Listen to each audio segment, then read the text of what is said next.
Voilà. C'est parti. Bonjour à tous et merci beaucoup Marc d'avoir accepté notre invitation. Merci à toi Kodo pour l'invitation.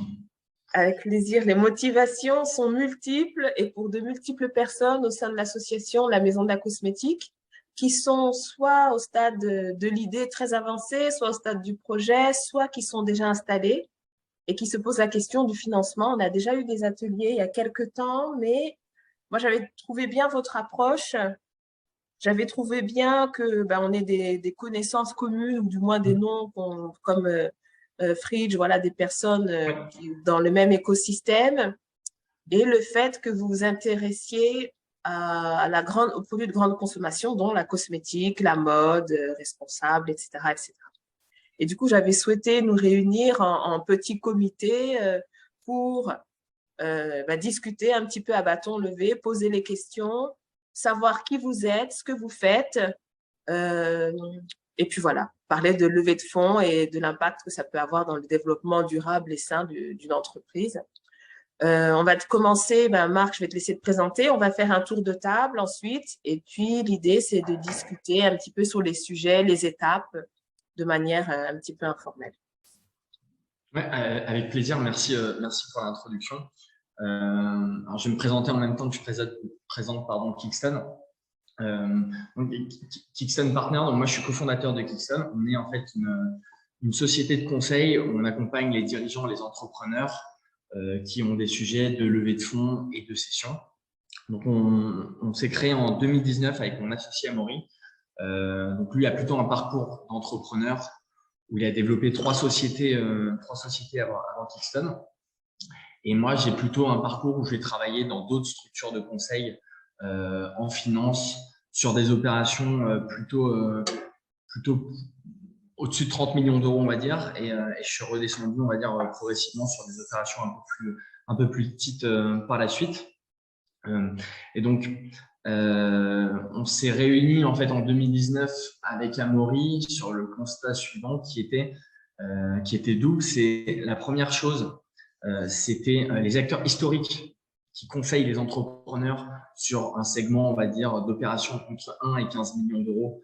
On grandit avec l'écosystème où il y a de plus en plus d'argent dans les fonds d'investissement et de business angel. Et donc, naturellement, sont allés sur des opérations plus importantes. Ce qui a fait que ils répondaient plus à la demande pour des entrepreneurs positionnés sur ce segment-là, qui étaient plutôt sur des plus petites opérations, des premières opérations de levée de fonds notamment. Donc, il y avait toujours autant de demandes de la part d'entrepreneurs qui avaient besoin d'être accompagnés, qui étaient en demande d'accompagnement, mais qui n'avaient finalement moins, en tout cas, de conseils à leur disposition. Donc ça, c'était le premier constat. Le deuxième constat, c'était que la plupart des conseils historiques sur ce marché-là avaient une approche souvent très financière et parfois un peu décorrélée de l'opérationnel. Et ce n'était pas forcément dans la peau des dirigeants, dans la peau des entrepreneurs pour comprendre leurs problématiques au quotidien. Et l'idée était d'apporter justement un peu plus de proximité et d'opérationnel, de compréhension opérationnelle à ce niveau-là. Donc nous, on existe depuis un peu plus de 3 ans maintenant et on se positionne en fait sur 2 verticales. Donc la première, qui vous intéresse peut-être un peu moins, c'est tout ce qui est tech, éditeur de logiciels SaaS, on va dire les entreprises de services du numérique, IT services. Ça, c'est la première verticale qu'on a chez nous. Et la deuxième, c'est tout ce qui est lié au consumer. Quand on parle de consumer, c'est tout ce qui va être retail, tout ce qui va être e-commerce, marketplace, consumer services, DNVB. Et donc, notamment, beaucoup de sujets liés à la cosmétique, à la mode ou à la food. Et donc, sur ces 2 verticales, nous, on intervient sur des opérations entre 1,5 million et 2 millions d'euros, à partir de 1,5 million, 2 millions d'euros, jusqu'à 15 millions d'euros, qui correspond à ce qu'on appelle dans le secteur le segment small cap, en fait, sur des opérations de petite taille, on va dire. Et donc, pour vous donner quelques références qu'on a accompagnées, donc sur 2022, on est environ à 10 opérations finalisées sur les 2 verticales qu'on accompagne. Et pour vous donner quelques noms de sociétés qu'on a accompagnées dans la cosmétique, donc on a accompagné Fridge Beauty, effectivement, dont Kodu parlait tout à l'heure. et également des sociétés comme les Petits Prodiges, que certaines d'entre vous ont sûrement entendu parler. Également, une société qui s'appelle Big Moustache, qui est sur du soin pour hommes. Donc ça, c'est au sein de Kickstone. Et puis moi, à titre personnel, c'est un secteur sur lequel je travaille, même dans mes sociétés précédentes sur lesquelles j'ai pas mal travaillé, ou à titre personnel, plutôt en entrepreneur individuel. Et j'ai accompagné des marques comme Inoxa, comme Thé Leclerc, qui sont plutôt des marques plutôt historiques, centenaires sur le marché de la cosmétique. Voilà en quelques mots ce que je peux dire. Je ne sais pas si c'est complet. Peut-être qu'on aura le temps de revenir plus spécifiquement si ça vous intéresse sur certaines sociétés qu'on a accompagnées. Merci beaucoup. À vous la parole. Je vois Aminata, pardon. Présentez-vous, parlez de vous, de votre projet, où vous en êtes, ou votre entreprise. Je vais prendre la parole, il faut toujours une première pour sauter le pas. Bon, moi, je m'appelle Vina, je suis en train de créer une marque de maquillage soin. J'ai au stade où maintenant je dois attaquer le côté prototype et formulation. Voilà, je suis en train de voir comment faire avec les banques et tout, comme d'habitude, le stage. Voilà, je suis à ce stage-là. Ok, merci. Voilà. Mina? Je vais prendre la suite. Bonjour, merci pour cette présentation. Donc moi, je suis en train de travailler sur le lancement d'une ligne de soins capillaire. Et j'en suis justement au moment où il faut que, c'est pas vraiment des levées de fonds, mais c'est plus en recherche de subventions dans un premier temps. Et peut-être qu'une levée de fonds va venir dans un an, on verra. Mais pour l'instant, oui, effectivement, le sujet financement, il est sur la table et je suis vraiment dedans. Merci. Aminata? Bonjour, alors moi c'est Aminata, je suis la fondatrice de la marque Ouré. Donc en fait, moi le projet est lancé, la marque est lancée, les produits sont sortis depuis 2 mois actuellement. Donc c'est une marque de maquillage soin pour nicher peau mate, noire et métissée. Et je suis en phase de réflexion pour trouver des financements pour pouvoir accélérer on va dire, la mise sur le marché. Voilà. Merci. Alors, Marilyn est avec nous en tant que stagiaire sur les sujets de communication. Tu veux te présenter, Marilyn? Pas de souci. Bonjour à tous. Merci de m'avoir conviée à cet atelier.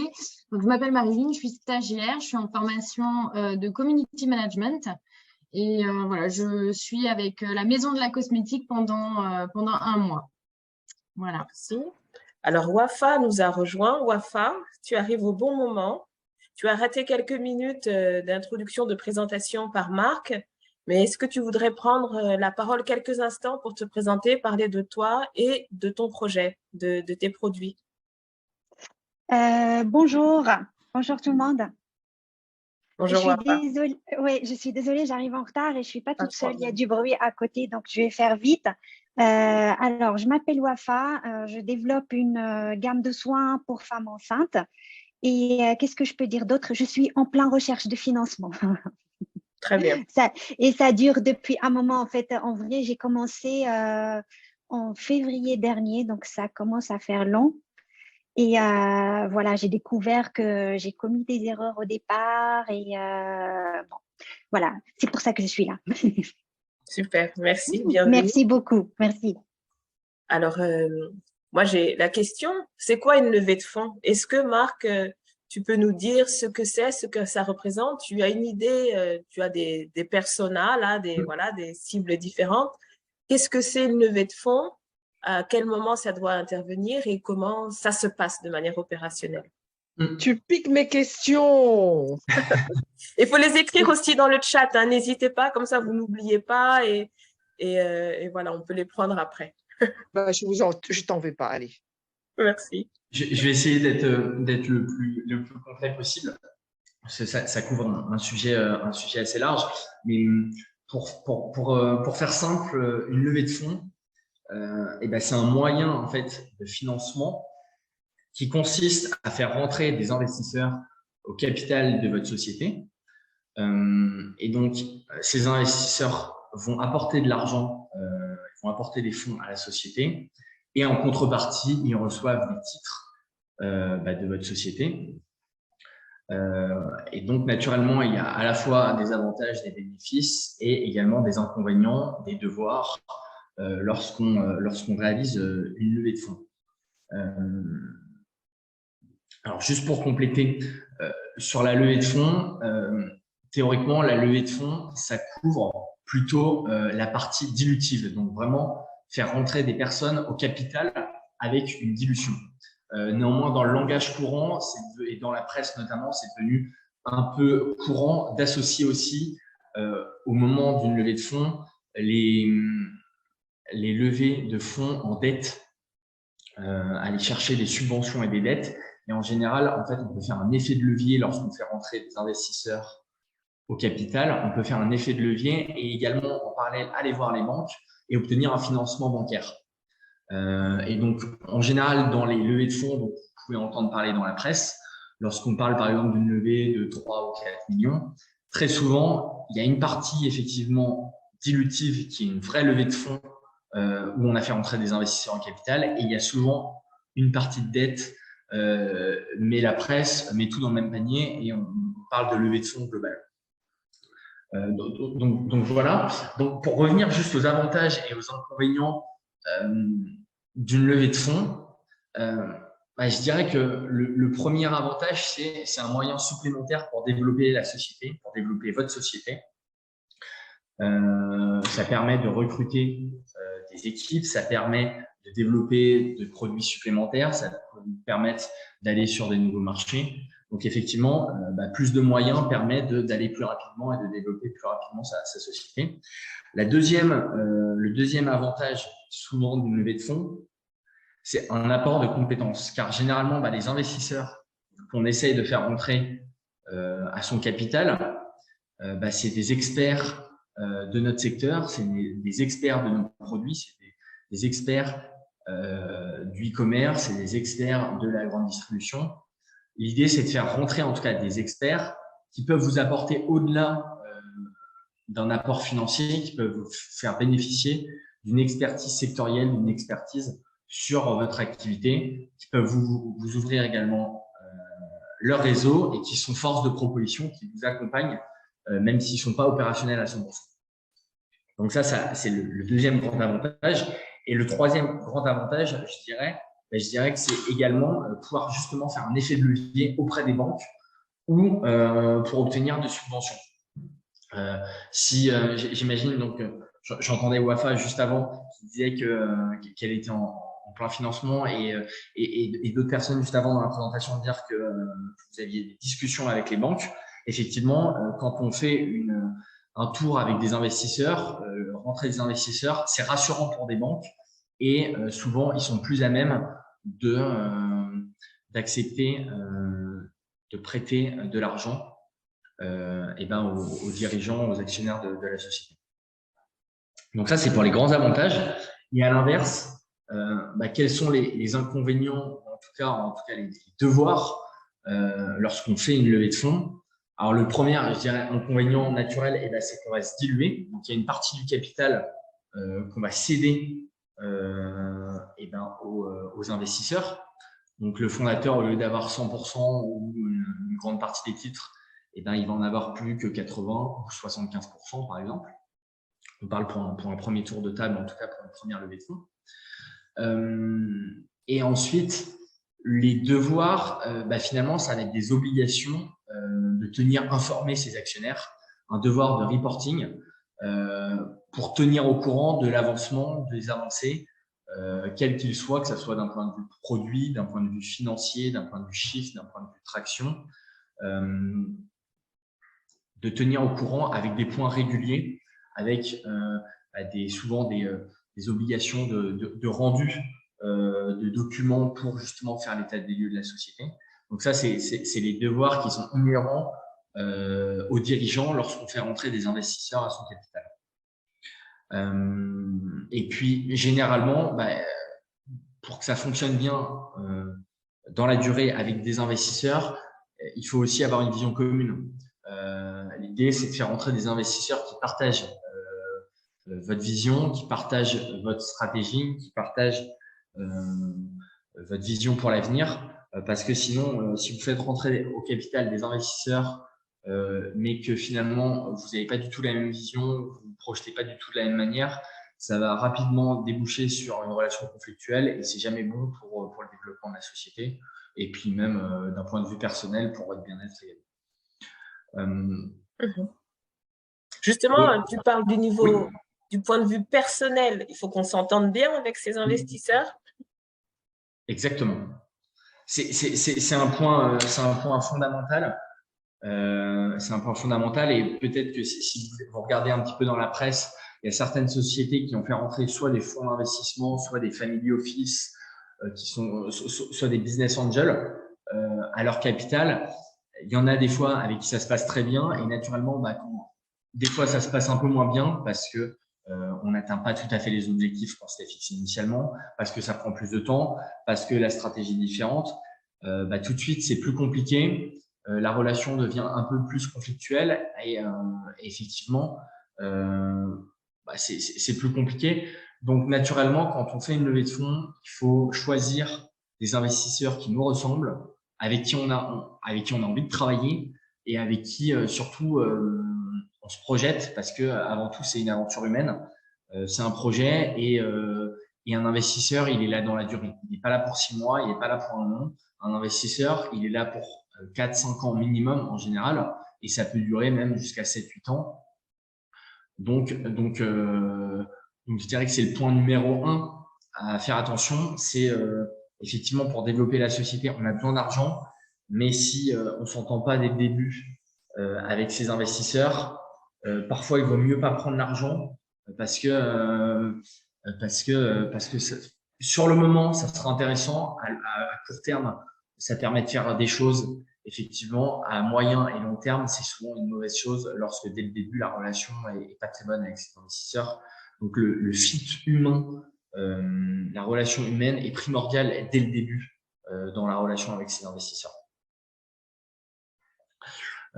Et juste pour finir sur ce point-là, je disais effectivement, un investisseur, il est là dans la durée. Lorsqu'on lève des fonds, il faut toujours effectivement prévoir une sortie pour ces investisseurs. Qu'est-ce que j'entends par sortie? C'est il rentre à un moment donné au capital de la société, mais lui, il investit de l'argent, il investit de l'argent, mais son but, c'est à un moment donné d'en gagner aussi, de faire une plus-value. Il est là pour effectivement participer à une belle aventure, une aventure humaine, participer à un projet auquel il croit en vous et il croit au projet. Mais à un moment donné, il a aussi envie, s'il investit de l'argent personnellement, de faire une plus-value. Il ne faut jamais l'oublier. Et il faut justement que les deux, que les intérêts à la fois de vos investisseurs et du vôtre soient quand même se rejoignent. Et donc, un investisseur, lorsqu'il va vouloir rentrer à votre capital ou lorsque vous allez lui proposer de rentrer à votre capital, il va toujours vous poser la question de quel est le plan quel est votre plan pour la sortie, pour le faire ressortir de la société et où il pourra finalement gagner de l'argent et faire une plus-value. Par rapport à ça, il y a différentes portes de sortie, on va dire, qui peuvent être envisagées. La première, c'est le fondateur qui rachète les parts parce que la société s'est bien développée, qui rachète les parts de l'actionnaire à un horizon donné. Ça peut être à 5 ans, à 6 ans, à 7 ans. Donc ça, c'est le premier cas de figure. La deuxième, c'est vous aussi, en tant que fondateur, vous avez aussi peut-être envie de gagner de l'argent sur le travail que vous avez effectué pendant 5, 6, 7 ans. Et donc, à ce niveau-là, ça peut vous amener à revendre la société auprès d'un autre acteur. Ça ne veut pas forcément dire que vous sortez du projet à 100%. Vous pouvez revendre la société majoritairement tout en continuant à travailler pour la société. Et il y a différents mécanismes qui existent. Je ne vais peut-être pas rentrer à ce stade dans ce niveau de détail.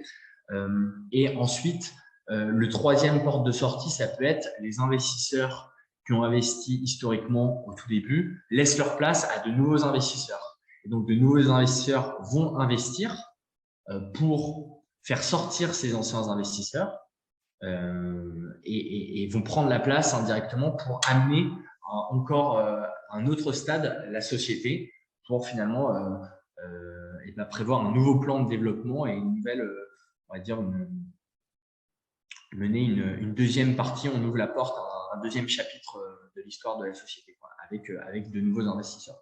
Voilà principalement les 3 portes de sortie naturelles qui peuvent être proposées à des investisseurs, et c'est fondamental lorsqu'on prévoit de réaliser une levée de fonds d'avoir ça en tête, parce qu'il ne faut pas oublier qu'effectivement vous recherchez de l'argent, vous recherchez des compétences, mais un investisseur, lui, il a envie de participer à une aventure, mais il veut aussi savoir quelle sera sa porte de sortie une fois qu'il a réalisé réalisé la levée de fonds et à 4-5 ans.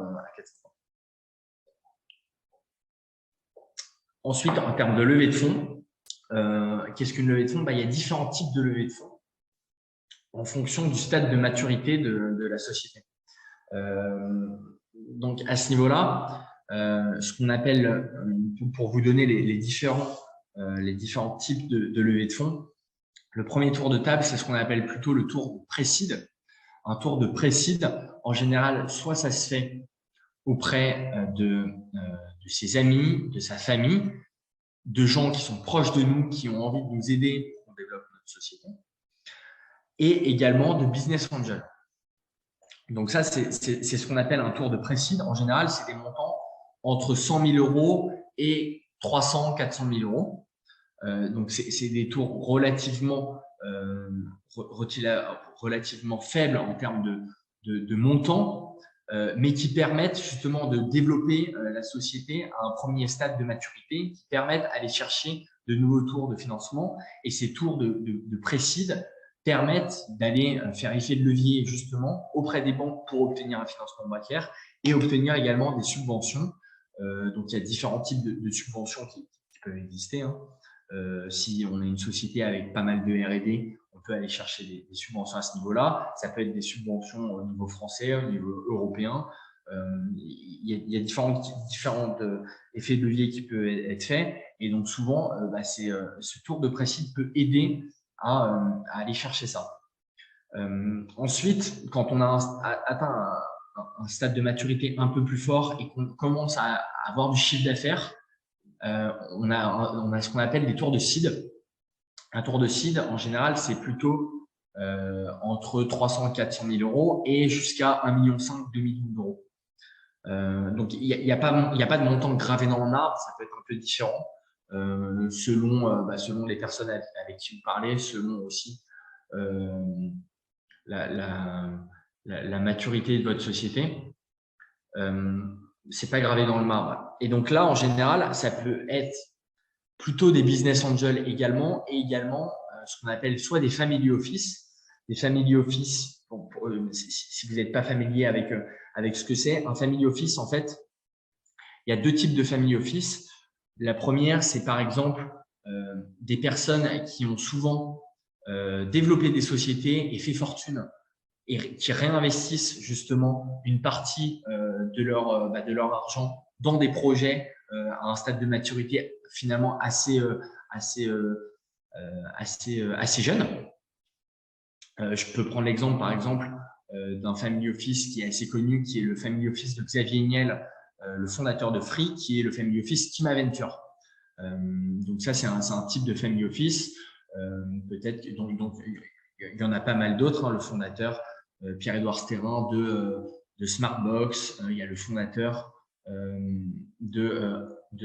comment ça s'appelle, Cégide, qui est maintenant également le patron de l'Olympique Lyonnais, pour ceux qui connaissent. Jean-Michel Aulas. Exactement, Jean-Michel Aulas, qui a son family office qui s'appelle Honest.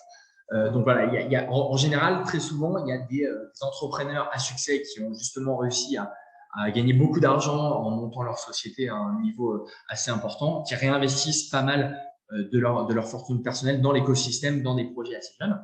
Et ensuite, il y a un deuxième type de family office qui est plutôt une agrégation justement de personnes qui souhaitent investir de l'argent dans les startups, qui joignent leurs forces et joignent justement leur montant d'investissement pour co-investir ensemble dans des projets.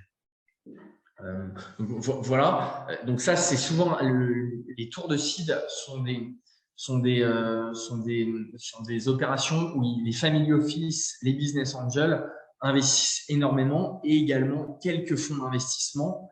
Mais on va dire, ils préfèrent investir à un stade de maturité un peu plus important quand même. Et ce qui fait la transition avec les tours, ce qu'on appelle de série A, qui vont débuter, on va dire, à partir d'1,5 million, 2 millions d'euros, jusqu'à entre 10 et 15 millions de levée de fonds. Et là, on est plutôt effectivement sur des fonds d'investissement qui vont rentrer au capital des sociétés. Quelques business angels ou family office peuvent également parfois investir dans ces tours-là, mais ça reste beaucoup plus rare parce que les montants sont beaucoup plus importants. Et de plus en plus, il y a également des corporates, donc des sociétés. Par exemple, dans la société, ça peut être des sociétés comme LVMH, ça peut être des gros acteurs qui vont justement prendre des participations également dans des sociétés innovantes, avec l'idée souvent à terme de les racheter quand la société a atteint un certain stade de maturité. Et donc ça, ils participent parfois également à des tours en série A. Et ensuite, lorsqu'on a atteint un stade de maturité plus important, on va dire plus important que 5 ou 10 millions de chiffre d'affaires, là on parle de série B, de série C, de série D.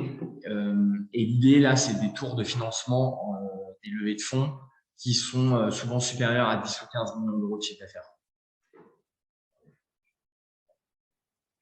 Question là dans le chat. Oui. Vina demande, est-ce qu'il existe des investisseurs pour des sommes entre 100 et 150 cas maximum, ou alors jusque-là? C'est vrai que c'est un segment qu'on ne voit pas forcément adressé, ou alors par les banques, par le microcrédit, l'ADI, par peut-être des financements en royalties, des choses un peu différentes. Mais si on veut aller dans ce segment-là, 100, 150… Oui, alors sur les segments 100, 150, effectivement, en général, c'est plutôt un segment pour les business angels. Alors, des business angels, il y a différents types de business angels. Il y a des business angels qui sont capables d'investir 100 000 euros parce qu'ils ont pas mal d'argent à investir. Et à l'inverse, il y en a d'autres où ils vont mettre des plus petites sommes d'argent. Ça va être plutôt 10 000 euros, 15 000 euros. Et donc, en fait, on fait une agrégation de plusieurs business angels. On va présenter son projet, on va essayer d'aller capter plusieurs business angels qui sont susceptibles de, lorsqu'on rassemble ces sommes-là, d'atteindre effectivement un montant de 150 000 euros. Alors ensuite, il existe tout de même ce qu'on appelle des réseaux de business angels. C'est une réunion, justement, c'est indirectement un peu, ça peut être indirectement assimilé à un family office, c'est ce qu'on appelle ou des club deals, c'est une agrégation ensemble de business angels qui justement vont analyser et co-investir ensemble dans les projets qu'ils reçoivent. Mais à ce stade de maturité, aller voir des fonds d'investissement, c'est un petit peu perdre du temps parce que ça sera trop tôt en fait. Sauf exception, et les exceptions en général, c'est un fonds d'investissement, il sera capable d'investir sur un projet, même si effectivement il y a 0 chiffre d'affaires et qu'on en est au stade de l'idée, pour une seule raison, c'est si les fondateurs ont déjà monté des sociétés et réalisé des sorties assez importantes et qu'ils sont prêts également à remettre une partie justement de l'argent qu'ils ont gagné dès le début dans le projet. Et donc là, effectivement, les deux font qu'ils sont susceptibles d'investir des montants, des fois à un stade de maturité beaucoup plus précoce, qui peuvent le faire sur d'autres projets. Donc finalement, les fondateurs n'ont pas d'autres projets entrepreneuriaux précédents. Et ensuite, je vois l'autre question. Oui. Juste en dessous, dans les family office. Alors effectivement, là, les family office, c'est plus compliqué de les adresser. Oui, c'est plus secret, j'ai l'impression. Hein. C'est secret ou… Exactement. Ils sont beaucoup plus discrets, effectivement. Néanmoins, ce que je vous conseille, c'est sur LinkedIn, en fait, on peut les trouver. On peut les contacter et ils répondent. Très souvent, ils répondent. Ou alors, une fois qu'on les a identifiés sur LinkedIn, essayer d'aller sur leur site internet pour essayer de trouver leur adresse mail et pouvoir les contacter directement par mail. Et puis ensuite, effectivement, aujourd'hui, sur Internet, en tapant Family Office, on peut en trouver quelques-uns, on peut par du bouche à oreille. Et puis l'idée, c'est aussi, quand on en trouve un ou qu'on trouve des business angels, c'est de demander à ces personnes-là s'ils ne connaissent pas des gens qui sont susceptibles d'être intéressés, s'ils ne connaissent pas d'autres business angels, des Family Office. Et ces gens-là peuvent vous faire des mises en relation. Et c'est aussi ça, quand on parlait de faire jouer leur réseau lors de un peu plus tôt dans la présentation, c'est justement d'essayer de faire effet de levier. Et c'est aussi ça qu'ils peuvent vous apporter lorsqu'ils sont conquis par votre projet et qu'ils ont envie de vous aider. Mais effectivement, les Family Office sont un peu plus compliqués à trouver. Ils sont un peu plus en sous-marin et c'est un peu plus secret. Mais en cherchant sur LinkedIn, sur Internet, on peut les trouver également. Et alors, on contacte les business angels, ces gens-là, ou les fonds d'investissement avec quels documents? Alors, il y a le fameux pitch deck, il y a le business plan. C'est des mots qui peuvent faire peur. Comment est-ce que ça se passe, en fait? Moi, je contacte telle personne, j'ai réussi à décrocher un rendez-vous, on ne sait jamais. Hein. Et qu'est-ce que je fais? Ouais, alors, il y a plusieurs étapes. Déjà, la première, c'est il faut toujours anticiper le plus tôt possible sa levée de fonds. Parce que c'est pas quand il nous reste 5 000 € sur le compte ou 500 € sur le compte qu'on va aller taper à la porte des investisseurs, parce que ça sera trop tard en fait.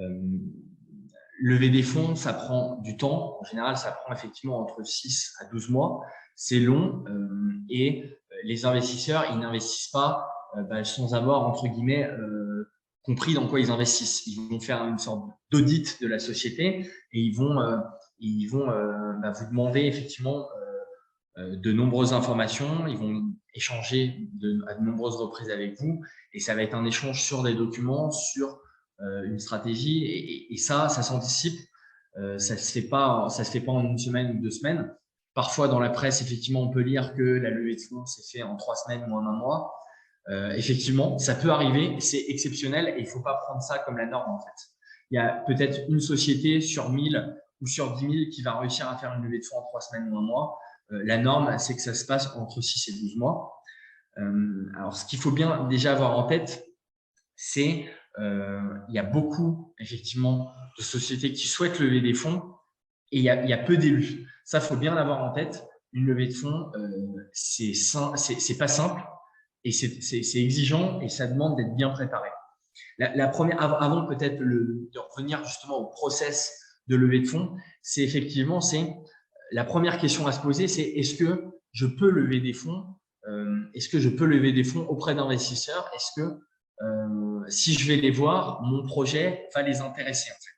Parce que si votre projet n'est pas compatible avec des investisseurs, ce qui peut être le cas parfois, ça sera une perte de temps, vous allez perdre du temps et indirectement une perte de temps, vous vous concentrez moins sur votre business, sur le développement de votre société et qui dit perte de temps, dit perte d'argent. Donc, vous n'avez aucun intérêt à aller voir des investisseurs si vous n'êtes pas au bon stade de maturité ou si votre projet ne va pas correspondre à ce que souhaite l'investisseur. Et quand je dis ça, l'investisseur, il y a des investisseurs qui sont sectorisés, qui ne vont investir que, par exemple, sur des projets tech. Il y a à l'inverse des investisseurs qui vont investir que sur des projets biens de consommation. Donc ça, il faut faire en amont le travail de bien sélectionner les investisseurs qu'on contacte parce que sinon, vous allez perdre votre temps à les contacter et potentiellement, ils vont même pas vous répondre en fait parce qu'ils se diront en fait, il n'a pas regardé ce que je fais, il me contacte parce qu'il a vu que j'étais investisseur mais moi, j'investis pas à ce stade de maturité là, parce que moi, j'investis que dans les projets qui font déjà, par exemple, 10 millions de chiffre d'affaires. Ou à l'inverse, moi, j'investis que dans des projets qui sont un éditeur de logiciels et j'investis pas dans des sociétés qui développent des projets cosmétiques. Donc ça, en amont, il faut bien faire ce travail-là. Mais même avant ça, finalement, c'est est-ce que je peux lever des fonds? Est-ce que mon positionnement de marché me permet de lever des fonds? Un investisseur, il va toujours réfléchir. Lui, son but, c'est de miser sur le meilleur acteur, en tout cas le ou un des meilleurs acteurs du marché. S'il veut faire une plus-value, eh ben, le but, c'est faire passer la société d'un stade 1 à un stade 2, voire un stade 3. Et donc, que la société, elle ait indirectement des avantages sur les concurrents qui font que c'est la société dans laquelle j'investis, c'est les fondateurs dans lesquels je crois et la société dans laquelle j'investis qui va justement réussir à capter plus de parts de marché que mes concurrents. Et pour ça, donc, il faut se réfléchir quels sont mes avantages par rapport aux concurrents sur mon marché. Est-ce que je suis le numéro 1 sur mon marché? Est-ce qu'il y a à l'inverse 10 ou 15 concurrents qui vont faire que ça va être quand même plus compliqué pour moi de lever des fonds parce que je suis dans un écosystème plus compétitif? Est-ce que j'ai un avantage en termes d'innovation? Mon produit s'adresse à des personnes auxquelles les autres acteurs ne s'adressent pas du tout? Est-ce que en termes de recherche et de développement, mes produits, j'ai quelque chose en plus qu'aucun acteur sur le marché ne propose? Et ensuite, c'est de combien j'ai besoin pour amener ma société, pour amener mon projet à un stade supérieur, de combien j'ai besoin pour aller finalement à l'étape d'après. Et si ce besoin, il est tout de suite de 5 ou 10 millions d'euros, alors que j'ai pas encore, par exemple, de produit, c'est peut-être pas totalement cohérent parce qu'un investisseur va se dire, moi je pense qu'aujourd'hui, 5 millions d'euros, je suis pas prêt à te les donner. En fait, tu n'as pas suffisamment fait tes preuves dans cet écosystème-là pour que je sois capable de te donner là. Et j'ai pas assez de certitude pour pouvoir te donner ça. Donc, il faut bien réfléchir à de combien j'ai besoin pour atteindre un certain objectif qui va correspondre à ce que souhaite un investisseur. Et ensuite, du coup, indirectement, il faut bien calibrer ce que le besoin, est-ce que ce besoin est cohérent par rapport à mon stade d'avancement et justement par rapport aussi au point que j'ai listé précédemment, à savoir est-ce que j'ai un avantage compétitif ou par rapport à mes concurrents ou comment je vais faire pour en avoir un, en tout cas si je ne l'ai pas sur le moment. Et ça, c'est très important pour un investisseur. Si un investisseur, lui, il va être intéressé par des projets où on a un avantage compétitif par rapport à d'autres acteurs sur le marché et surtout, il n'y a pas 10 acteurs qui font exactement les mêmes produits ou ont le même positionnement de marché. Ça, c'est très important parce que si il y a un acteur qui existe depuis 5 ou 7 ans qui fait exactement la même chose que nous, un investisseur va se dire ça va être quand même très compliqué en fait. Vous partez avec 5 ou 7 ans de retard. Donc ça, il faut toujours justement travailler sur son avantage compétitif. Et il y a différentes manières effectivement d'avoir un avantage compétitif. Ça peut être d'adresser en termes de produits des produits différents avec une R&D beaucoup plus forte par rapport à d'autres acteurs. Ça peut être un positionnement de marché. Moi, j'adresse que une typologie de clients, que certains types de clients. Ça peut être, moi, je préfère adresser que sur le digital, que en retail, un mix des deux. Donc, tout ça, c'est des choses à bien réfléchir en amont et il faut, en termes de préparation de la levée de fonds, avoir anticipé ces questions-là. Parce que si, lorsque vous échangez avec des investisseurs, vous n'êtes pas préparé sur ça, ça va refroidir indirectement un investisseur. Et la deuxième chose à faire, donc ça c'est est-ce que vous pouvez finalement, est-ce que vous devez lever de fonds, et donc c'était plutôt est-ce que vous pouvez et ensuite est-ce que vous devez. C'est à vous là de réfléchir d'un point de vue plus personnel, c'est est-ce que pour ma société, pour mon modèle et pour mon bien-être, pour moi à titre personnel, j'ai envie de lever des fonds et j'ai envie d'avoir, ça ne me dérange pas d'avoir les contraintes inhérente à une levée de fonds. Donc, est-ce que ça ne me dérange pas d'avoir des investisseurs à mon capital et tout ce qu'on a dit précédemment, de devoir justement avoir un reporting régulier à leur faire. Voilà, finalement, c'est quelle est mon ambition pour la société également et est-ce que je suis prêt à avoir ces contraintes. Il faut bien se dire que lever pour lever n'est pas une bonne idée. Si c'est pour avoir un article dans la presse, si c'est pour que ça soit un objet de communication, de pouvoir dire qu'on a levé des fonds. D'expérience, ça n'aura pas beaucoup d'intérêt et vous le regretterez rapidement parce qu'il y a fortement de fortes chances que derrière, vous ayez levé pour de mauvaises raisons et que justement la relation avec vos investisseurs par la suite ne soit pas forcément optimale parce que en fait, vous ne vous êtes pas posé les bonnes questions dès le début. Donc ça, il faut vraiment bien avoir ça en tête. Ensuite, comment lever des fonds? En termes de process, il y a justement toutes ces questions dont on vient de parler là, il faut se les poser en amont. Il faut se les poser en amont. Si une fois qu'on se les est posées, on se dit effectivement, j'ai un projet qui mérite, qui est susceptible de pouvoir lever des fonds. À ce moment-là, il faut préparer ce qu'on appelle effectivement un deck, un pitch deck de levée de fonds, par lequel on va contacter des investisseurs par mail ou alors aller à la rencontre des investisseurs. Ça peut être dans des salons, ça peut être à des événements. On va pas tout de suite aller leur donner le pitch deck lors de ces discussions dans des salons, mais ça peut être le moyen d'instaurer une première discussion, de présenter son projet et par la suite que l'investisseur dise tiens, je serais intéressé, est-ce que tu peux m'envoyer ton pitch deck? Donc ça peut être un premier moyen. Et quand on les contacte par mail ensuite, par contre, là, l'idée, c'est effectivement de transmettre un pitch deck directement avec un mail assez court de contact pour dire, voilà, je développe un projet, je suis dans une phase où j'ai besoin d'accélérer et j'ai besoin d'investir pour X raisons. Et donc, je vous contacte et je me permets de vous transmettre en pièce jointe mon pitch deck. Et ensuite, la question sous-jacente, c'est qu'est-ce que je mets finalement dans mon pitch deck? Et finalement, qu'est-ce qu'on met dans un pitch deck? C'est il faut vous mettre toujours à la place d'un investisseur. C'est qu'est-ce qui va intéresser un investisseur pour qu'il rejoigne l'aventure, pour qu'il me rejoigne dans le projet. Et donc, un pitch deck, c'est assez simple. Ça doit en fait faire une sorte d'état des lieux de l'état d'avancement auquel vous êtes arrivé.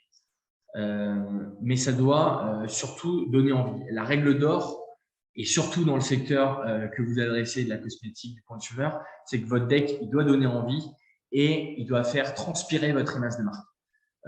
C'est fondamental. Si vous faites des présentations avec énormément de texte, avec des gros pavés de texte, on va dire, ça sera pas trop. Il y a sur certaines parties, sur certaines informations, ça va être indispensable, mais on va dire c'est pas ça qui va intéresser un investisseur. Un investisseur, lui, il a envie d'avoir une présentation plutôt concise et justement qui montre que vous êtes capable de présenter en peu de mots, de manière synthétique, votre projet. C'est important pour un investisseur. Donc ensuite, qu'est-ce que comporte un pitch deck?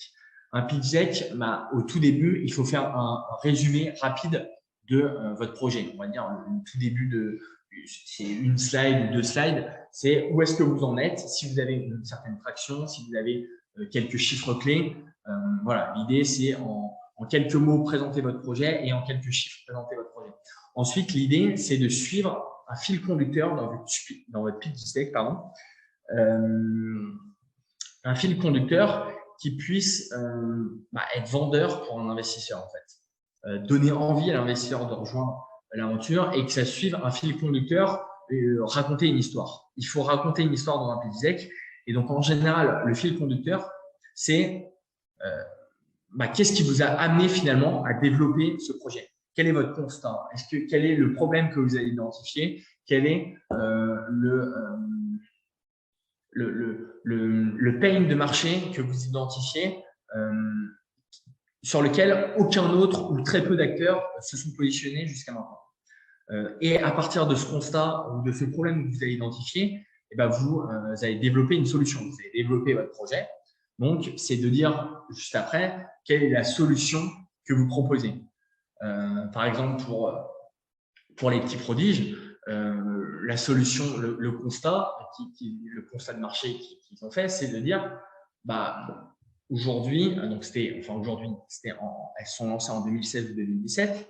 Le constat, c'était de dire il y a quand même un segment de produits bio et éco-responsables qui est aujourd'hui au tout début de son lancement. Il y a de plus en plus de demandes sur ça et il est très mal adressé, ou en tout cas avec des produits qui ne donnent pas forcément envie. Les packagings sont marrons, sont gris, des cartons, il n'y a pas de couleur. Voilà. Donc l'idée, c'était de dire, voilà, on a identifié que déjà, on a envie d'avoir un impact plus positif sur la société avec des produits bons, naturels, de se mettre des choses sur la peau qui sont saines. Et ensuite, ce marché du bio éco-responsable, il est adressé par certains acteurs historiques sur le marché, mais ça ne donne pas envie d'acheter. Donc l'idée, la solution qu'elle propose, c'est des produits à la fois éco-responsables, bio, naturels, et surtout qui donnent envie, qui font qu'on conserve un plaisir de se mettre des produits sur la peau, de se mettre du shampoing sur les cheveux, qui donnent envie en termes de texture et en termes de senteur. Voilà, par exemple, pour faire une illustration sur les petits produits. Derrière, une fois qu'on a parlé du problème qu'on résout et de la solution qu'on propose, naturellement, ça va être de présenter les produits qu'on propose ou qu'on est en train de développer, pourquoi on les propose, qu'est-ce qu'on développe, pour quel type de consommateur. L'idée, c'est de rentrer en détail sur ces produits. Une fois qu'on a parlé des produits et à qui on s'adresse, quel est notre site client, l'idée, c'est de parler de son positionnement. Ces produits que je propose, à qui je les propose, comment je vais les vendre. Est-ce que je vais les vendre en ligne sur un site internet? Est-ce que je vais les vendre sur des marketplaces? Est-ce que je vais les vendre en grande distribution, en GMS? Est-ce que je vais les vendre en pharmacie? Est-ce que je vais les vendre dans des plutôt magasins plus premium? Est-ce que c'est un mix de différents points de vente comme je viens de citer là? L'idée, c'est d'avoir une stratégie, en tout cas un positionnement très clair pour l'investisseur. Donc, une slide en tout cas dédiée à ça. Et ensuite, quelle est la stratégie de distribution? Donc, est-ce que j'ai un positionnement avec mes produits plutôt premium, plutôt GMS, plutôt pharmacie, et comment j'adresse ces différents acteurs? Est-ce que je les adresse tous en même temps? Est-ce que au début, je vais préférer m'adresser qu'aux pharmacies pour développer ça, et ensuite, dans un second temps, une fois que j'aurai montré que mon concept il marche bien, je vais aller voir d'autres acteurs et progressivement, je vais aller sur d'autres segments. Donc ça, en fait, il faut que la stratégie de distribution soit très claire. Également, des éléments indispensables à montrer, c'est le marché sur lequel vous vous positionnez. Quel est l'écosystème dans lequel vous vous positionnez? Et ça, ce qui est généralement intéressant de faire, c'est une sorte d'entonnoir, en fait, aujourd'hui, en partant d'un marché global, donc pour vous, plutôt le marché de la cosmétique, en disant, voilà, moi, aujourd'hui, j'adresse le marché de la cosmétique, et en fait, vous adressez pas très souvent à tout le marché de la cosmétique. Vous pouvez vous adresser, par exemple, que aux femmes, que aux hommes. Ça peut être sur ce marché-là que à un segment 20-40 ans. Ça peut être plutôt effectivement à l'inverse que des gens de plus de 60 ans. Donc là, en fait, il faut être capable de dire moi, je m'adresse à cette typologie de clients et ça représente quelle taille de marché.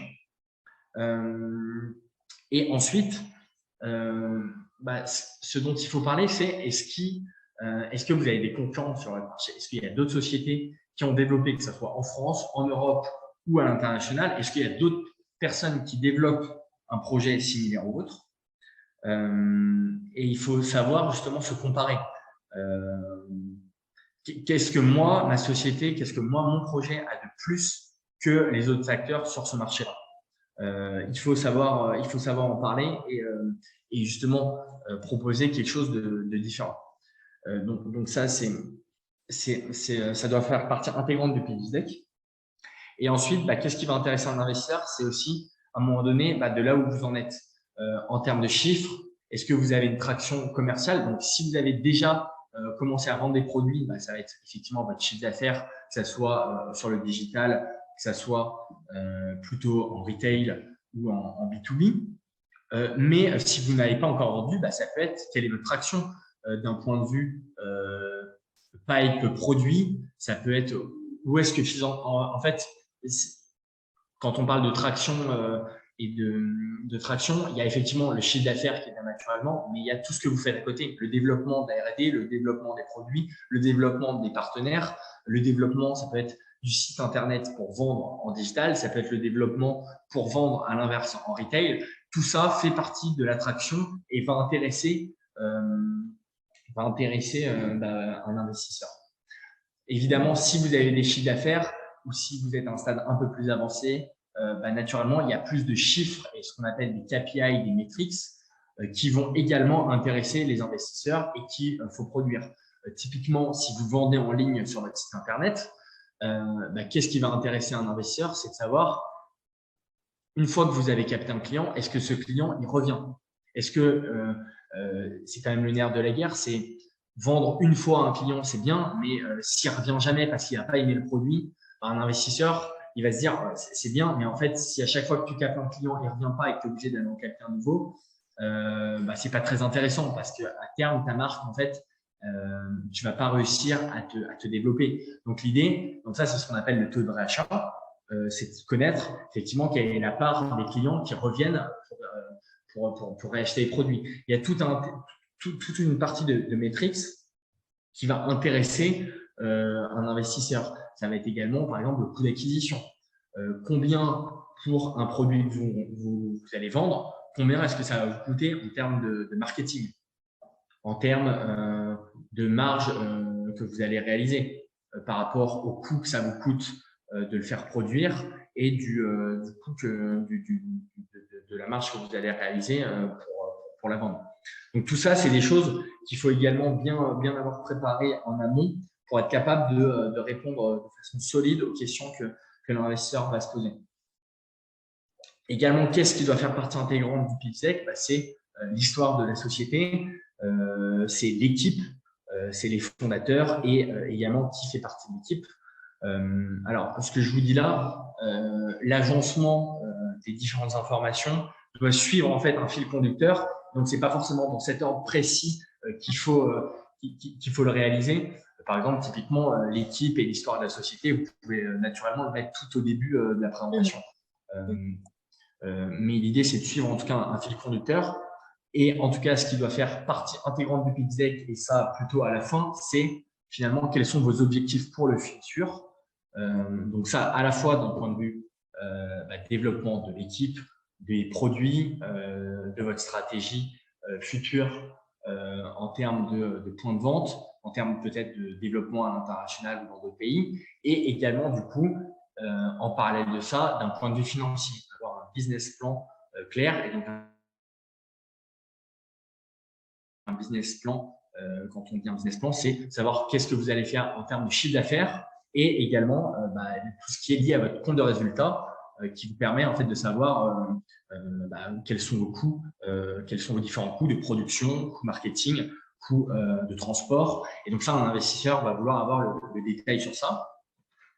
Et enfin, la dernière chose dont vous devez parler, c'est si vous le contactez et si vous lui envoyez un pitch deck, c'est pour lever des fonds. Et donc, il faut lui dire combien vous recherchez, quel est votre besoin et surtout comment vous allez utiliser ces fonds.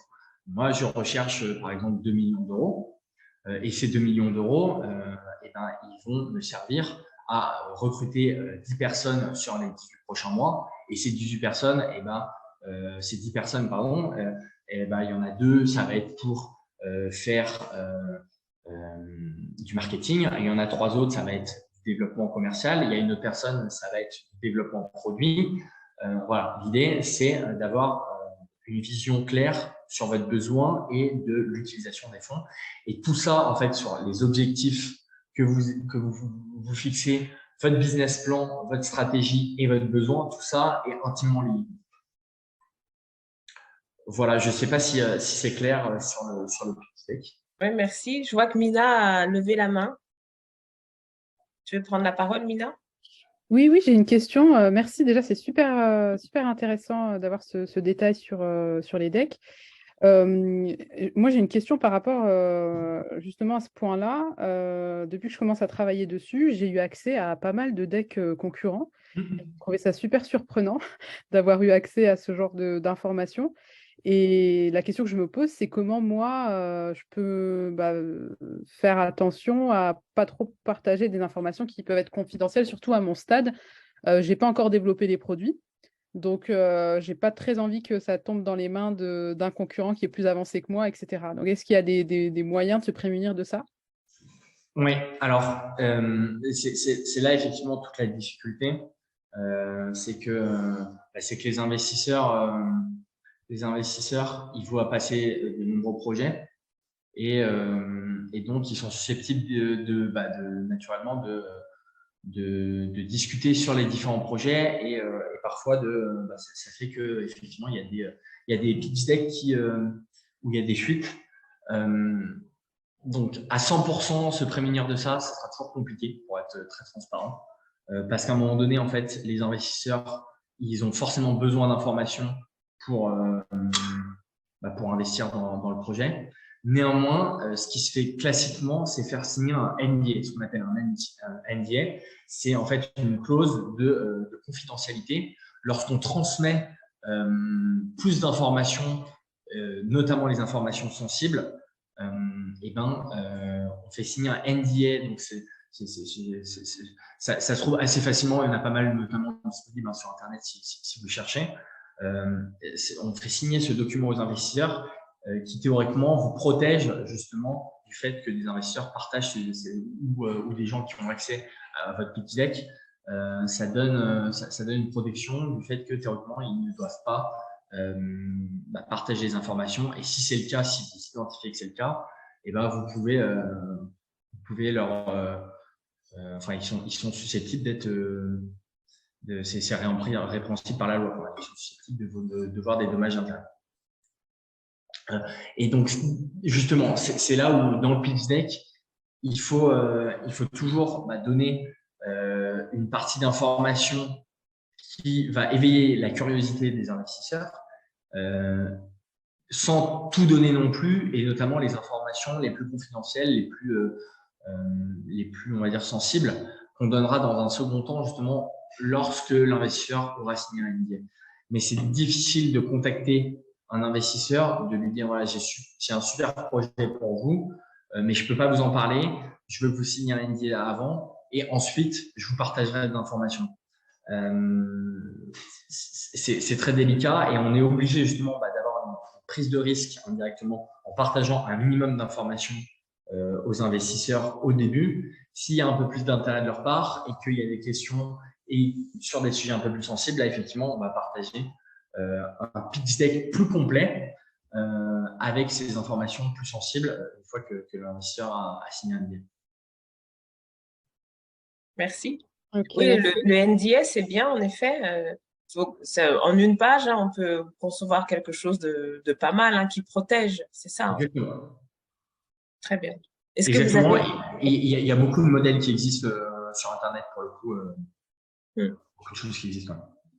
Je n'ai pas vu d'autres questions ou de remarques dans le... J'ai une question. Vas-y, Aminata. Alors, merci pour toutes ces infos. C'est super intéressant de voir ce retour et tout. Moi, j'ai une question, juste pour être très honnête ou sincère par rapport à nous, le stade de nos projets. Moi, en tout cas, j'en conclus que c'est encore très tôt parce que là, on parle de levée de fonds de 1 million et quelques et on n'est pas, si on a 50 cas de mise, de départ dans le projet, c'est sûr qu'on ne peut pas, en quelques mois, on ne peut pas viser ces sommes en levée de fonds. Vous pensez pareil que vraiment à nos stades de projet, faudrait plus qu'on s'oriente sur d'autres types de fonds plutôt que de la levée. Financement. Et effectivement, c'est très compliqué, sauf si en fait on a un projet qui est totalement différenciant en termes plutôt de R&D. C'est très compliqué de lever des fonds sans avoir déjà un minimum de chiffre d'affaires. En revanche, effectivement, il y a pas mal de subventions. Il y a des subventions à aller chercher. Il y a un peu de dette bancaire en parallèle. Et également, l'idée, effectivement, c'est d'aller voir peut-être quelques business angels qu'on peut aller quand même contacter, pour leur proposer de rentrer très tôt très tôt dans le projet. Dans le projet. Donc ça peut se faire. Mais effectivement, après, aller voir plutôt des family office ou des fonds d'investissement avant qu'on ait atteint un certain niveau de chiffre d'affaires, c'est compliqué. OK. C'est compliqué. Néanmoins, c'est une bonne chose de l'avoir en tête et de bien préparer. Oui, c'est sûr. Et j'ai une question par rapport justement à aller voir les business angels. Oui. Vous pensez que vaut mieux se faire accompagner par une société qui va démarcher où on a plus de chances ou où on peut tenter le fait de venir en tant qu'investisseur? Parce que ça peut être très difficile aussi d'aller toquer à des portes de business angels. C'est un réseau qu'il faut connaître. Enfin, voilà, qu'est-ce que vous conseillez pour ça? Il y a effectivement, en fait, il y a deux choses qui se pratiquent. L'idée, c'est surtout d'essayer de parler au maximum de monde, en fait. Parce que plus vous parlez à des personnes dans votre écosystème, plus vous allez faire parler de votre projet, plus les personnes qui connaissent peut-être une autre personne vont vous proposer des mises en relation, ou vous pouvez leur demander vous-même, tiens, à force de discussion. Et c'est comme ça que vous allez réussir à créer des liens pour justement essayer de, par bouche à oreille, qu'il y ait des gens qui s'intéressent à votre projet et qui potentiellement puissent s'y intéresser pour investir. Après, effectivement, il y a des structures qui existent qui peuvent vous mettre en relation avec des business angels ou en tout cas qui partagent des projets, des decks de levée de fonds à des investisseurs. Et ce qui existe également pas mal, c'est notamment à ce stade de maturité, c'est des financements participatifs où finalement, en fait, c'est auprès d'une communauté de personnes qui s'intéressent à un projet qui vont financer le démarrage du projet. Oui, enfin, de type Ulule, mais je vois, mais ça, c'est limite aussi Ulule et le montant. Moi, je prends mon exemple. Hein, je n'ai pas fait de Ulule parce que le montant que ça allait m'apporter n'était pas aussi considérable par rapport au montant que je pouvais apporter et comment dirais-je, comparer aussi au temps et à l'effort que ça demandait de faire une campagne Ulule. On ne le dit pas, mais c'est beaucoup d'efforts et ça a un coût aussi pour tout ça comparé à ce que ça peut apporter derrière. Enfin, moi, j'avais fait le calcul et oui, ça permet d'apporter c'est toujours des gains, mais dépendant du ticket d'entrée qu'on met sur le projet, des fois, ça peut être un peu compliqué. Mais ça marche pour beaucoup de projets. D'ailleurs, ça permet de dire oui, il y a un engouement sur le projet. Après, bon, c'est à mesurer, effectivement. Mais oui, je prends note. Donc, du coup, pour les business angels, en parler.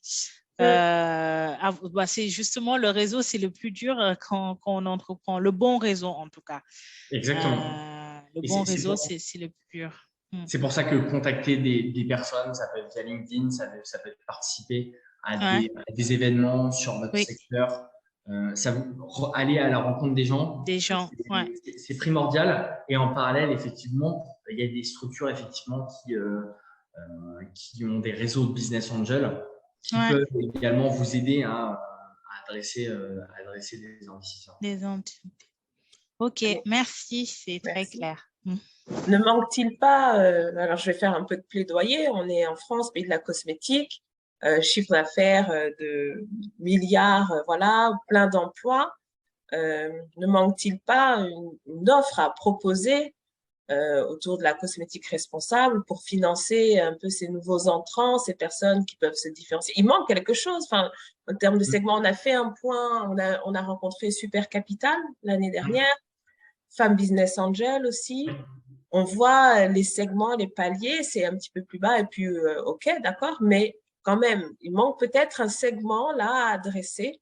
Je ne sais pas ce que tu en penses, mais c'est toujours l'impression que j'ai. Oui, moi aussi, j'ai l'impression entre crowdfunding et après, hop, direct, on passe à l'étape supérieure. Mais il nous manque juste ce petit truc-là qui nous aiderait finalement. C'est exactement mon ressenti. Merci, Kodou, d'avoir… Je partage totalement. Je partage totalement. Et c'est toute la difficulté pour des entrepreneurs et des entrepreneuses comme vous lorsqu'on démarre. C'est parce qu'en fait, effectivement, surtout pour des projets en cosmétique, où ça demande de la formulation, ça demande de la R&D, ça demande finalement un investissement matériel et humain au départ, avant de pouvoir vendre les produits. Et c'est effectivement, avant que le produit soit lancé, c'est des mois de travail. Effectivement, il y a un peu un gap en termes d'investisseurs,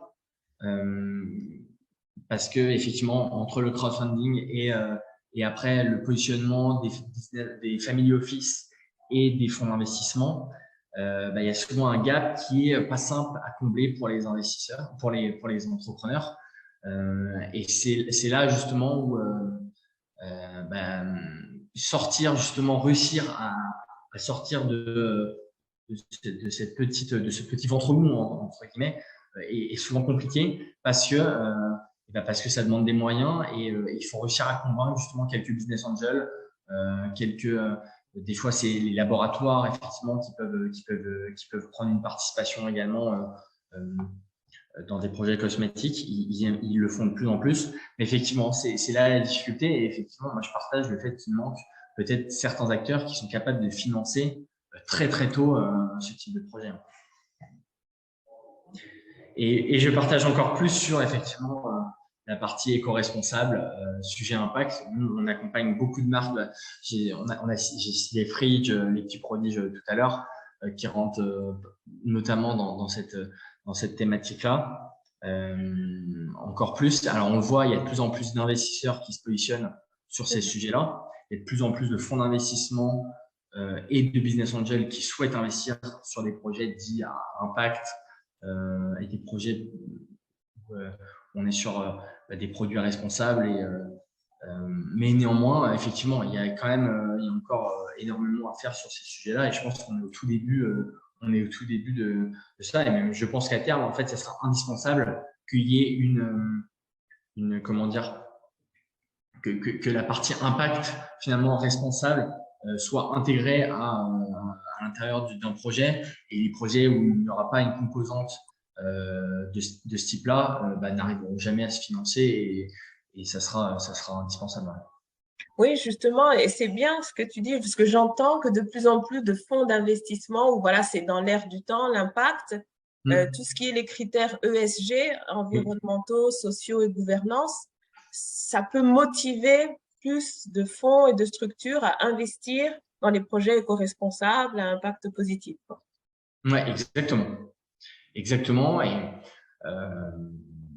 exactement, on le voit nous, de plus en plus, et les fonds sont proactifs sur le sujet, mais ça prend toujours un peu de temps effectivement de mise en place. Et puis naturellement, tous les grands groupes, tous les acteurs progressivement seront amenés à se mettre au pli, parce qu'ils seront obligés de le faire finalement de toute façon. Merci. Alors, je n'ai pas vu d'autres questions. Est-ce que quelqu'un veut prendre la parole, poser une question? Je vois que l'heure avance. Je crois qu'il y avait juste une question qui était sur le nombre de slides conseillés. Ah oui, c'est vrai. Sur le pitch deck. Alors, il n'y a rien de gravé dans le marbre. Il ne faut pas prendre pour argent comptant ce que je vais dire, mais on va dire un pitch deck entre 15 et 20 slides, c'est très bien en fait. Et surtout, essayer de s'atteler à ne pas mettre trop de texte, des pavés de texte, essayer que ça soit très graphique et le plus condensé en termes de texte possible, parce que des investisseurs, ils reçoivent pas mal de projets, et donc en fait, ils vont peut-être passer 10, 15, 20 minutes à regarder votre deck, et donc ils veulent aller rapidement en fait, se faire une idée rapidement, et s'il y a des gros pavés de texte écrits en tout petit, ils vont passer à la slide après, ou ils vont passer au projet suivant, et ils vont pas lire, même si c'est hyper intéressant. Donc, il faut que ça soit hyper condensé et que ça soit le plus impactant, le plus vendeur possible. Entre 15 et 20, c'est très bien. Et après, vous pouvez prévoir justement des éléments complémentaires. S'il y a des questions qui sont posées par les investisseurs en parallèle, vous pouvez prévoir des slides à côté et leur proposer en parallèle s'il y a un intérêt pour le projet. Les annexes. Vous en recevez beaucoup. Alors, comment ça se passe chez Kickstone Partners? Tu as expliqué votre écosystème, ce que vous recherchez. Est-ce que vous en recevez beaucoup de pitch deck dans la cosmétique responsable en particulier? Voilà. Alors, nous comme je dis, on intervient sur des projets plutôt en fait, sur des levées ou des sessions à partir de 1,5 million, 2 millions jusqu'à 15 millions d'euros. Ce qu'on voit effectivement, c'est que déjà, tous les projets qu'on a accompagnés et les projets qui se créent ont toutes justement une composante responsable, éco-responsable, impact qui est intégré, et ce qui est aujourd'hui quasiment un point indispensable effectivement pour convaincre des investisseurs, en tout cas d'avoir une composante sur ça, c'est primordial. Ça, on le voit énormément. Après, effectivement, il y a quand même, c'est un marché où c'est quand même concurrentiel. Il y a quand même le digital a fait que finalement on peut se lancer avec un site internet et on peut toucher une cible client plus facilement qu'en retail, où c'est plus compliqué parfois d'avoir des accords de la part des acteurs pour être référencés, pour être distribués. Donc ça, on le voit. Et effectivement, c'est ce que je disais, c'est ce qu'on disait avant. La difficulté, c'est de réussir à passer ce premier gap, de réussir à avoir une communauté de clients fidèles et de pouvoir atteindre un certain seuil de chiffre d'affaires qui permet après d'attirer l'attention et l'envie des investisseurs pour aller sur une deuxième étape de la société. Merci beaucoup. Est-ce que vous avez d'autres questions, d'autres remarques? Est-ce que vous voulez partager en commentaire? Non. C'était très, très, très instructif. On a essayé avec LMCE, la Maison de la Cosmétique, de faire rencontrer, de nous connecter à plusieurs profils, plusieurs intervenants, plusieurs experts. Et là, c'est bien parce qu'on a une touche, avec vos profils, on a une touche un petit peu différente. Ouais, Super Capital, c'est effectivement un peu plus tôt. Et oui. Ils font à la fois du non-dilutif, je crois, et du dilutif. Oui. Après, c'est bien de voir quels sont les acteurs qui existent. Parce qu'il faut démystifier les choses, et je pense que tu l'as très bien fait, et qu'on soit prêt, la réalité, quand on entend parler de levée de fonds, et qu'on soit conscient de ce que ça veut dire, ça c'est très important, et qu'on soit conscient de ce que ça implique comme travail au quotidien, aux étapes où on est. Alors certaines ici, sont au niveau de la R&D, d'autres pas encore, d'autres ont des produits sur le marché. Du coup, il va falloir faire des choses. Et ma question, c'est aux filles, qu'est-ce que vous allez faire alors avec tout ce qui a été évoqué aujourd'hui par Marc? C'est quoi? Qu'est-ce que vous êtes dit? C'est quoi votre résolution, votre plan d'action pour les prochains 3 à 6 mois par rapport à ce qui a été évoqué aujourd'hui? Moi, j'avais déjà… C'est maintenant que tu veux qu'on réponde, non? C'est ça? Kodou? Oui, rapidement, en 2 mots, qu'est-ce que tu vas faire là? Alors, oui, moi, déjà, j'avais pour projet pour début 2023 d'intégrer un réseau tel que la BGE pour derrière refaire toute la partie, j'avais déjà fait le business plan et tout, mais restructurer, et je pense que oui, je vais plutôt chercher des financements tels que des business angels sur des montants qui vont être, comme Vena disait, les 100, 150, ce serait top. Donc, plutôt aller chercher ces types de montants avec d'autres structures et la levée de fonds. J'espère, si la OURE se développe, pouvoir faire ça dans un second temps. Voilà. En tout cas, c'est ce que je retiens de notre discussion. Mais c'était super intéressant d'écouter et de bien comprendre tout ça. Voilà. Super. Est-ce que vous voulez partager, Mina, Vina, Wafa? Oui, moi, je vais continuer mes mon process de subvention et compagnie. Et en fait, moi, j'aimerais vraiment pouvoir autofinancer le projet, mais à chaque fois, je me bute à la réalité et je me rends compte que, en fait, il faut des fonds pour aller vite parce que dans la cosmétique, c'est hyper concurrentiel et en plus, on est finalement facilement copiable parce que toutes les infos figurent sur les packs. Voilà, il n'y a rien d'exceptionnel, sauf si on dépose un brevet sur quelque chose d'exceptionnel, c'est ce qui est pas mon cas. Mais du coup, voilà, j'ai pris note de tout ce qui a été dit et l'étape suivante, ça sera certainement un business angel. Et après, on verra, quoi. Mais j'en suis encore très loin. Merci. Lina? À moi. Moi, j'avais travaillé vraiment le projet, pitch deck, rencontre des gens. Enfin, je sens beaucoup, je rencontre beaucoup de gens. Et merci, Marc. Vraiment, un grand merci. Je parlais du projet, mais jamais en approchant un business angel, j'avais pensé à lui demander directement comme ça, de lui parler un petit peu de manière un peu plus en entrepreneur. Et là, c'est l'idée. Je me dis, mais c'est stupide tout ce que j'ai fait. Je les écoute, je vais leur dire merci pour l'atelier. Sauf que je ne pense pas placer. Là, je vais le faire, je vais oser. C'est dingue ça, de ne pas avoir pensé ça plus tôt. C'est incroyable. Je me rends compte que je rencontre beaucoup de monde, que peut-être je ne suis pas passée à cette phase de placer ma carte. Voilà. Donc, merci. Il ne faut pas hésiter, effectivement. Je passais par politesse, je ne le faisais pas. Je suis bien élevée, quoi. Je ne voulais pas. Voilà. Mais là, c'est du business. Là, il faut parler business, il faut passer le cap. Oui, j'ai appris aujourd'hui, tu vois, comme quoi on apprend tous les jours. La meilleure manière de faire sur ça, c'est effectivement, parfois ne pas du tout les aborder par rapport à la levée de fonds. C'est pas forcément la bonne stratégie, mais effectivement, parler plutôt de qui est la personne en face, qu'est-ce qu'elle fait, parler du marché, des tendances, et puis derrière dire, d'ailleurs, moi en ce moment, moi je suis entrepreneuse, je développe un super projet, et puis peut-être que d'ici 2-3 mois, j'aurai besoin de fonds. Si ça t'intéresse, tu pourras participer. Je t'enverrai mon pitch deck et je serai intéressé, potentiellement, j'aime bien notre discussion, je serai intéressé pour que tu puisses y participer. Mais oui, c'est une façon tellement simple quand tu le dis. Surtout qu'en général, dans ces endroits-là, il y a toujours des coupes de champagne qui circulent. Alors, une coupe de champagne plus petit four, ça devrait faciliter les choses. Voilà. En plus, j'ai le sens de l'humour. Ça devrait encore aider.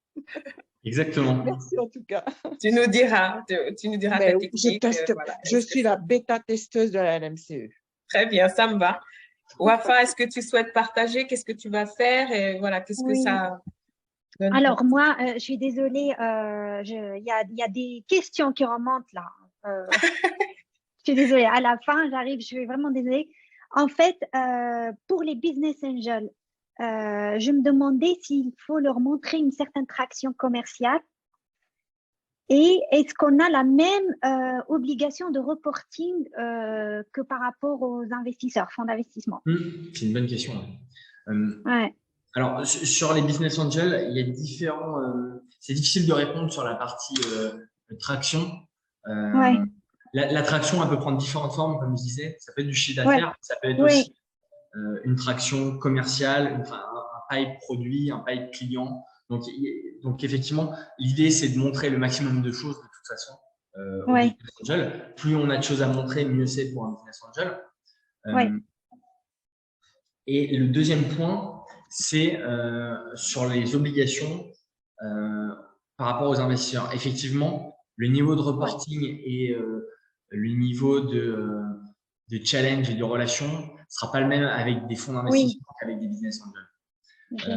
Les business angels, ils sont un peu plus souples en général et le niveau de reporting attendu, même si effectivement ça va être une réunion tous les mois, ou tous les 2 mois, ou tous les 3 mois, pour faire le point sur l'avancée justement des chiffres, du développement commercial, du développement produit. Naturellement, c'est pas le même niveau de détail qui est attendu. Et pareil, ça implique une prise de part et de contrôle dans la société si on s'adresse à un business angel. Tout à fait. C'est la même chose qu'un investisseur en fait. Exactement. Lors d'une levée de fonds, l'ensemble des investisseurs prennent effectivement une part. D'accord. Ok. En tout cas, merci beaucoup pour toutes ces infos. Ça me réconforte dans mon choix, c'est-à-dire continuer à chercher de la dette. Parce que pour l'instant, voilà, dette ou subvention, pour l'instant, je préfère continuer toute seule et c'est très important pour moi. Voilà. Merci, Wafa. Alors, Ramada, De rien, tu nous as merci à vous. rejoint avec plaisir. Tu nous as rejoint un peu tard. Ben oui, c'est On va exactement ça. terminer Donc, avec toi. Est-ce que, oui, voilà, de ce donc que du tu coup, as je vais, capté, je, oui, je vais regarder le replay avec oui, grande voilà, attention parce oui. que du coup, j'ai entendu des mots-clés que je n'ai pas reconnus. Comme quoi? Non, enfin, le vocabulaire qui a été utilisé juste avant ou les exemples, voilà, je les ai pas, donc il va falloir que je reprenne Très bien. le replay. Mais en tout cas, moi, la levée de fonds, bah, pour moi, c'est quand on voit les choses en grand. Donc, moi, je suis au début de mon projet. Donc, effectivement, je me dis, allez, la vision, faudrait que j'arrive à aller jusqu'à la levée de fonds. Mais par rapport où j'en suis aujourd'hui, je suis plus sur effectivement tout ce qui est subvention et effectivement entrer en contact avec des business angels. Voilà, là, je suis plus sur ça que sur la levée de fonds. Voilà. Donc, je me souhaite d'avoir un jour recours à la levée de fonds. Voilà, si c'est en phase, si c'est ce qu'il faut pour ton entreprise, voilà. C'est ça. On se donne rendez-vous l'année prochaine, Marc, pour voir. Avec plaisir. Avec plaisir. Et juste un mot pour vous toutes. Bah, déjà, bravo, félicitations, parce que je sais à quel point c'est compliqué d'entreprendre, de se lancer, et encore plus sur un segment effectivement comme la cosmétique, où il y a beaucoup de choses à faire.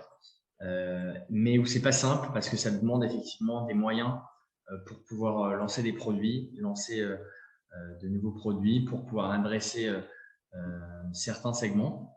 Donc bravo à vous et ne lâchez pas. La force des entrepreneurs, c'est d'être résilient. Donc même s'il y a des difficultés, c'est en étant résilient et en se battant au quotidien que vous arriverez à décoller et à aller là où vous voulez aller. Voilà, c'est le mot de la fin. Merci beaucoup. Merci beaucoup. Merci beaucoup, Marc. Merci pour ta disponibilité. Merci. On a conscience que voilà, 1h30 dans ton emploi du temps chargé, c'est quelque chose, mais crois-moi, là, ça a beaucoup d'impact. On va voir ce que ça va donner. On peut se donner rendez-vous dans les prochains mois, l'année prochaine. Les filles, n'hésitez pas à faire un retour à Marc, à le toper sur LinkedIn, à partager l'évolution de votre projet, de votre entreprise. Et puis, on se dit à très, très bientôt. D'accord? Exactement, avec grand plaisir. Merci à tous. Merci beaucoup. Bonne journée. Bonne journée. Bonne journée. Au revoir. Au revoir.